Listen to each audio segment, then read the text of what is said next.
You might not know this, but the world is teeming with life. What goes on in the body?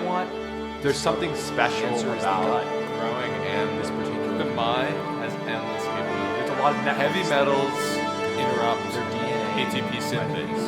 ATP. Okay, there's Just the cell imagine wall. the smallest. We can learn so much about our ancestors. Reading, And I think we're moving more and it's a more. new type of entire body. More of this. What are they teaching? A bunch of systems. There are DNA worlds that we haven't even DNA polymerase seen III. yet. Why does All in a drop of water. doctors know The a lot? universities keep There's these more teachers. in our bodies that we don't know about than we do.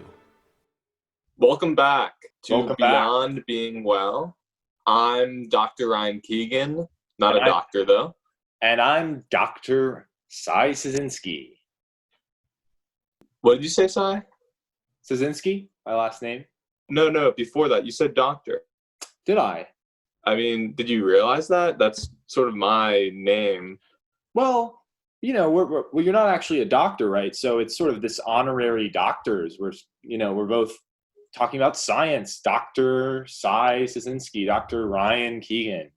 Well, it's sort of honorarily mine. So it's a good idea, but I think it's better for the show to have the variety of this. You know, I'm the doctor and you are the lifelong learner. Lifelong learner, yeah. But can we? We'll talk about it later. Yeah, we'll talk about it later. The audience doesn't need to hear this right now. So let's just get into the episode and we'll do it. We'll talk about it later. And we have an amazing guest today, and he's going to be diving into really the essential oils. What those are, basically sort of the key oils that you need. It's an essential topic, and he's a very successful guest in his field. And go ahead, introduce yourself. Hi there, guys. I'm Clement Rhine. I am the president and CEO of AllOils, which is an independent distributor and retailer of essential oils, essentially. Oils? And it's AllOils. All oils. All oils. How's it written? All, A-L-L. Okay. O-I-L-S. And as of last Tuesday, we are distributing a new line of CBD ointments and confections. So essential oils, what makes an oil essential? And something I was wondering personally, if your company is called AllOils, I think that implies maybe that there's non-essential oils, and are you offering those as well? I think, just to answer that first one, the word essential was sort of subject to some tension within the oil community. When you look at essential, you see some people look at the essence of, or pertaining to, relating to the essence of something, and other people see essential, like this is necessary, it is crucial. It's an important distinction, but my kind of role in this debate, sort of uniting these two sides and saying, yes, you're both right. You can do what it is you do, because there is nothing that essential oil is not, and there's everything that it is. The scientific community a lot of times is not as focused on the English side of things and the lingual leaps and bounds that we make. We get excited about what's new in science, what's new, and we lose sight of those. What do words mean? What do words even mean, right? There's just a lot of trudging through that structuralist mud that is the Latin names of everything that occur in science. But I think it's important to name things and know what we're talking about. But I think also it means nothing. Our species was probably at its best before we were communicating with words. I'll say that. I think I can agree with that. That's an interesting point. I've been really into, primal human behaviors and, like what were we doing for all that time before we sort of entered this modern world, and, along with that, what we were doing health-wise. And I was just wondering, is there a history of essential oils? Yeah, back in the Neolithic period, and you'd be hard-pressed to find any kind of organized tribe or even a nomadic group that didn't incorporate essential oils and aromas into their lives. So And smells yeah, are nothing new. smells are nothing new, absolutely. And if anything, we've started to forget about aromas and their importance in our lives, Absolutely. because we don't really depend on them to survive, except we smell a tasty meal.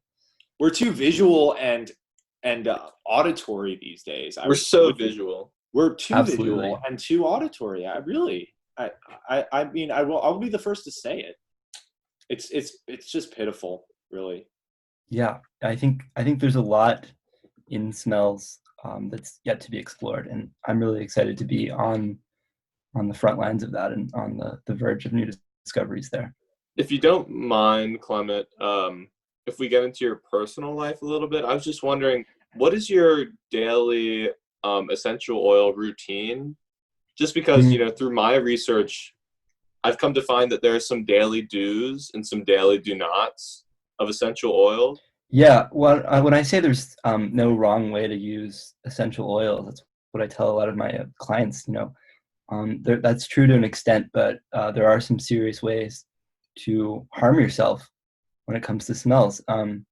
If you're using sandalwood too early in the day, your renal function gone. Really, you're pretty much shot at that point, right? Yeah. Mm-hmm. So what is sandalwood? So the oil's from the wood? It's from the wood. It is boiled, distilled, and it is evaporated thrice. And then what's left is... Sorry? Do you do that on site? Are the trees imported? Does some of the process happen, say in South America, or what's happening there? I can't really get into how our harvesting takes place, but I can tell you it is ethical. And I'm sorry, did you ask me a question earlier, Dr. Ryan? I just about move us along here. I feel like we're hanging up on this where it comes from aspect, and I just think there's not a lot to go into there. I think it's more about how we use these products and these... Yeah, well, I think origin's important. Yeah. How did you sort of get involved? I think I kind of found my way into this industry like anyone else does. Really, nobody's born into this. We're sort of the first generation of people that are really exploring essential oils as an alternative to some of the wellness approaches, pharmaceuticals. I didn't want to say that by name. No, we're allowed to say it. Well, yeah, in fact, we encourage you to talk about it. You give it power by not saying its name. So yeah, exactly. Okay. Yes, exactly. I think if you're using a medication and it works for you, I would ask you, is it? Yeah. And if you say yes, then great, perfect. That's not really the market that we are trying to steal, because there are a lot of people out there who are curious about what these alternative approaches to health and wellness can do for them. And I think something you're getting at and not quite saying, which I want to invite you to be able to say this, is that the pharmaceuticals are only really getting to quick fixes. They're not getting to this sort of root causal functions of no, sorry, that's such a good point. We're all about the root cause, and it's a money grab, quick fix industry, and these pharmaceuticals are actually depleting nutrients in patients, and it's something terrible. Yeah, I there's mean, something to be said there. Definitely. I think take Dr. Ryan's Lyme disease, for example. I think there are a lot of things that help you manage the symptoms that you're dealing with every day. What is something I can do with oil? You go to a lot of doctors and they won't even have sympathy for you if you say, my jaw feel like it's dislocating every time I talk. My joints are just falling off my body. I don't really have those, but it's a horrible existence sort of for him. It can be hell. I'll say that, but they're not worried about what is causing this. They're worried about making it a livable life, which is an important one, but it's not the most important thing to look at. So I'm just wondering, what is your oil routine, maybe? And then also, any advice for how I can use oils for my Lyme disease? Yeah, absolutely.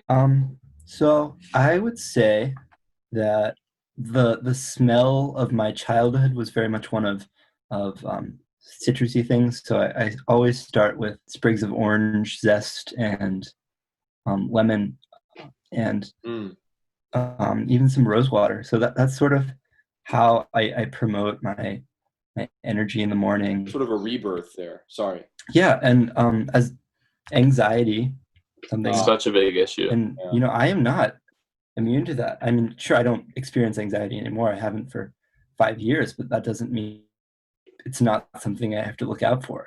Silent killer. Silent killer. Once you say you're above anxiety, that's when it seizes onto you. Yep. Frankincense, big one. Has a lot of spiritual significance for a lot of people. Something I heard about frankincense. So you reminded me that research shows frankincense can actually kill cancer cells. Oh, that's not a question. I mean, I think if you were to go the traditional route with research, it's iffy, but some of the research that we're doing at our company has been really fruitful in that. So I sorry, I interrupted you, Clement. Get back to your sort of midday, early to mid lunch. Yeah. So let's say we've had our breakfast and it's 11 o'clock in the morning. You'll usually find me putting a little tea tree on the inner elbows. Just that soft flesh there. It's sort of a conflict point almost. Yeah. A lot of tension there. Right. And that's where the mechanism of action really takes hold, and it's where we do a lot of the motion there just on the joints. So, my Lyme disease really kicks up there. Yeah. And a lot of people think it's just about aromatherapy. That is one element of oils. And then there's also absorption through the skin, ingestion. It happens instantly. Yeah. So what oils are you ingesting on a daily basis? Well, I'm working toward 100% of my caloric consumption being from essential oils. And I'm right about at 80% right now.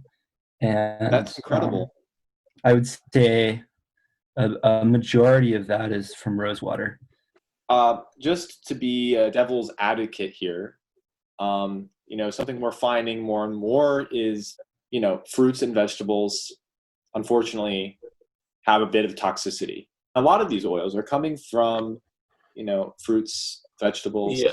Just to piggyback on Sai, we're like really now into our full carnivore diet. Oh, I didnn realize that. Interesting. Yeah.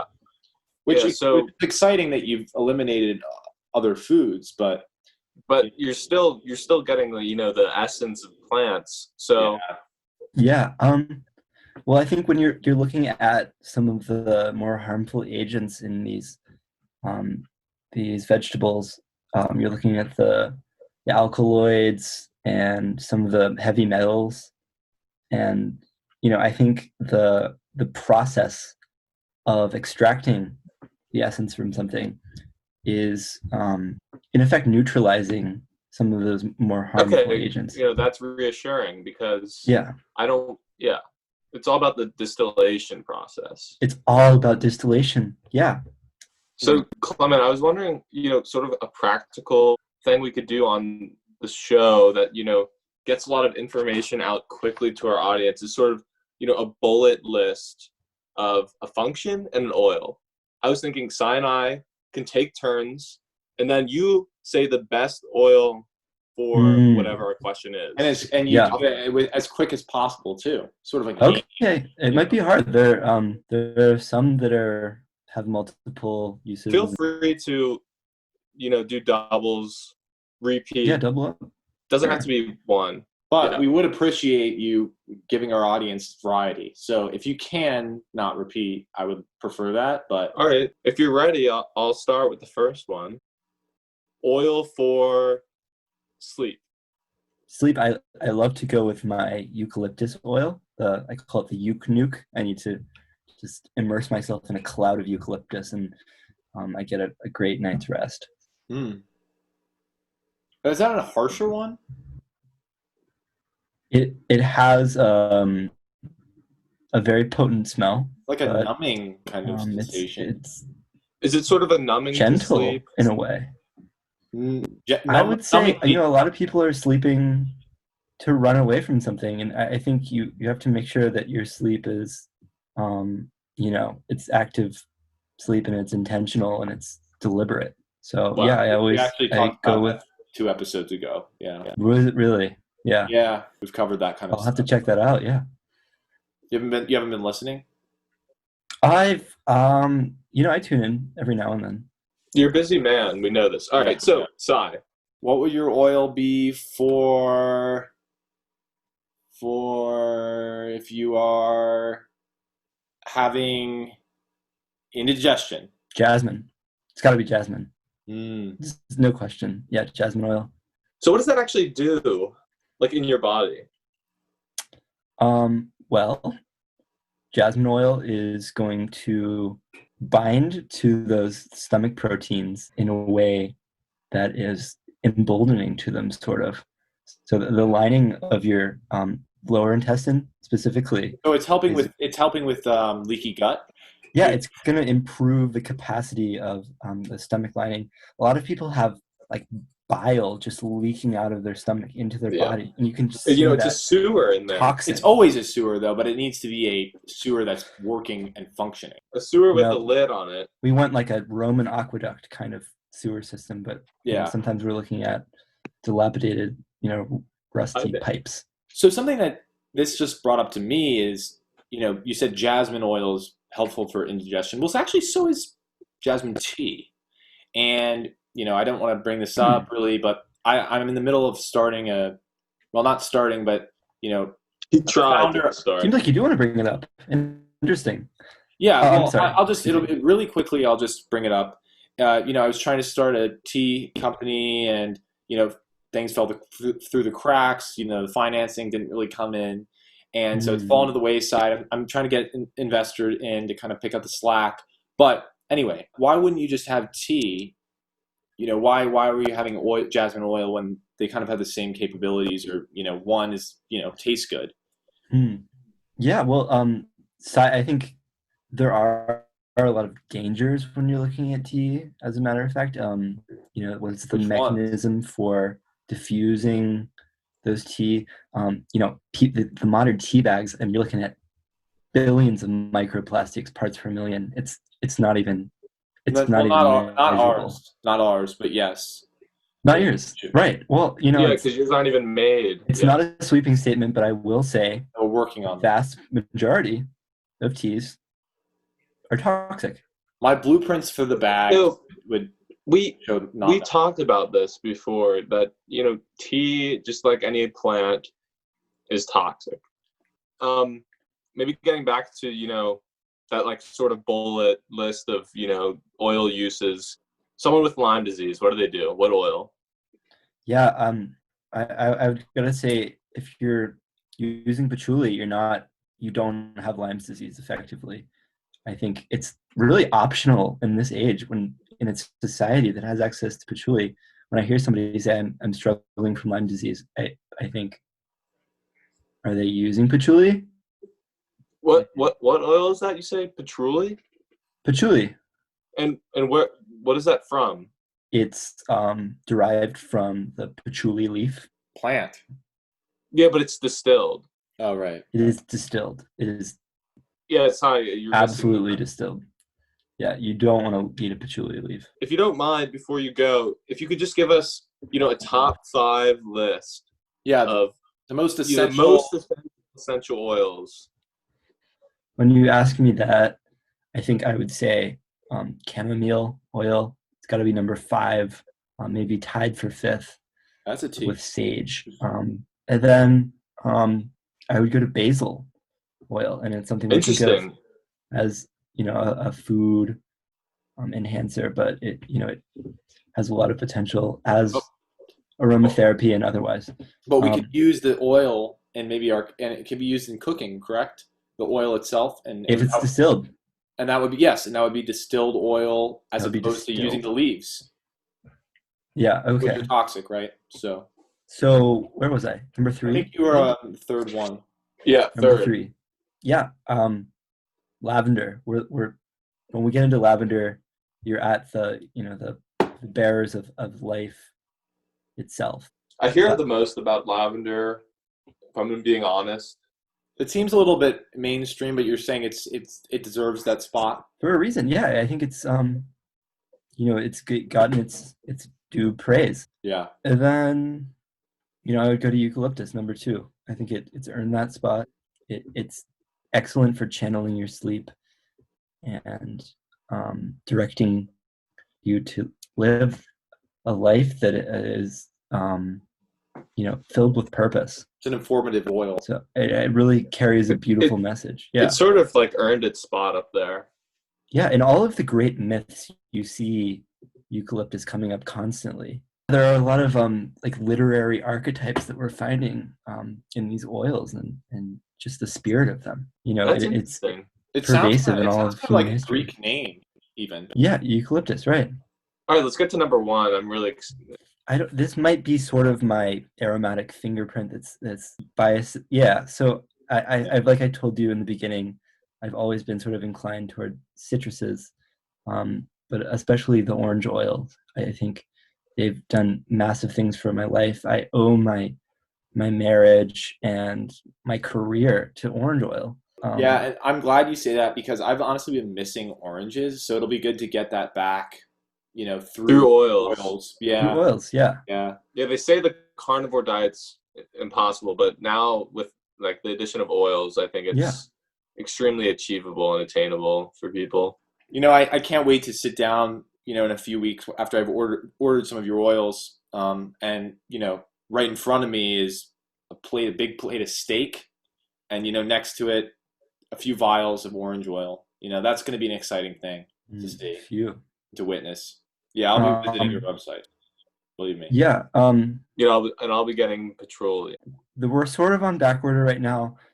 There's been a lot of interest in our products, but you'll definitely see it within the season, I will say. Thank you so much for that list of the top 5 oils, and thank you so much for coming again onto our show. And we're looking Thank forward. you guys. I'm looking forward to visit your website and make some purchases. It's been a wonderful journey. I would once again say it's AllOils. Alls. Oils. AllOils. All right. Well, this has been Beyond Being Well.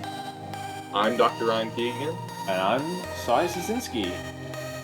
Thank you for listening.